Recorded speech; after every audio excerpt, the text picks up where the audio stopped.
Assalamualaikum warahmatullahi wabarakatuh. Perkenalkan, nama saya Aisyah dari kelas 3D Manajemen, jurusan Pendidikan Ekonomi. Baiklah, saya di sini akan menjelaskan tentang statistik penelitian. Pengertian statistika pendidikan.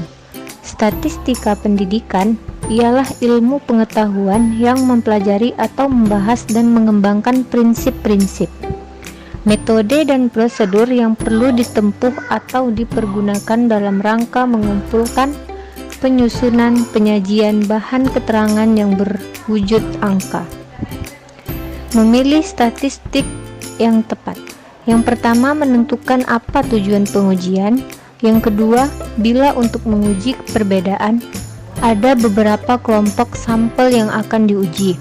Yang ketiga, bila untuk uji perbedaan, apakah kelompok berasal dari satu populasi yang sama atau kelompok yang saling independen. Yang keempat, apa skala pengukurannya. Perbedaan statistik deskriptif dan inferensial. Statistik deskriptif. Yang pertama, kesimpulan berlaku untuk data yang dianalisis saja. Yang kedua, hasil analisis tidak dapat digeneralisir pada populasi jika yang dianalisis adalah sampel. Yang ketiga, dapat digunakan untuk penelitian yang tidak menggunakan sampel. Yang keempat, fungsinya membuat data bermakna dengan penyajian tabel, diagram, grafik, ukuran tendensi sentral, ukuran penyebaran data. Statistik inferensial. Yang pertama, kesimpulan berlaku bagi keseluruhan populasi dari mana sampel diambil.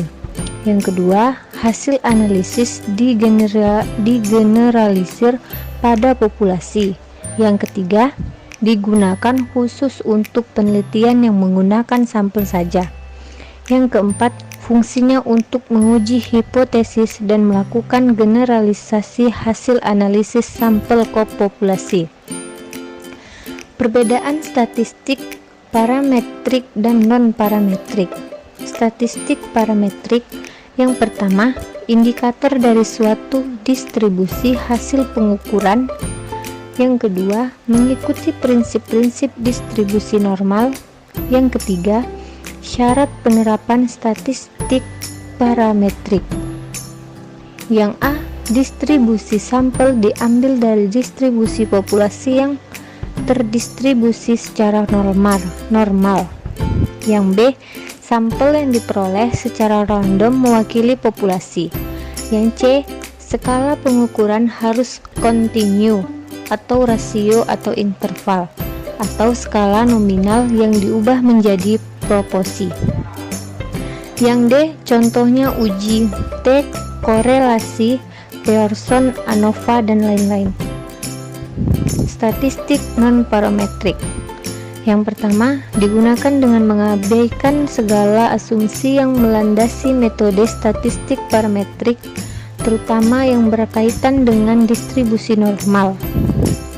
Yang kedua, digunakan apabila salah satu parameter statistik parametrik tidak dipenuhi.